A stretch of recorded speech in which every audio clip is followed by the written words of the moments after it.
સુરતના ઉપરવાસમાં છોડવામાં આવેલા પાણીને લઈને તંત્ર કામે લાગ્યું। ડ્રેનેજ આઉટલેટ બંધ કરવાને લઈને નીચાણવાળા વિસ્તાર ગટર પાણી ભરાતા હતા।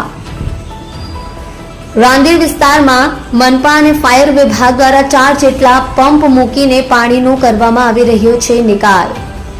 ફ્લડ ગેટ બંધ કર્યા, નજીકના ડ્રેનેજમાં મોટરો અને પાઇપ દ્વારા પાણી તાપી નદીમાં છોડવામાં આવી રહ્યું છે।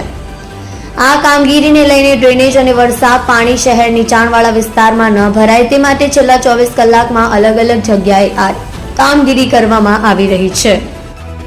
સત્ય માટે હંમેશા સત્યની સાથે જોડાઈ રહો। આ સુરત ન્યૂઝ ચેનલની સાથે।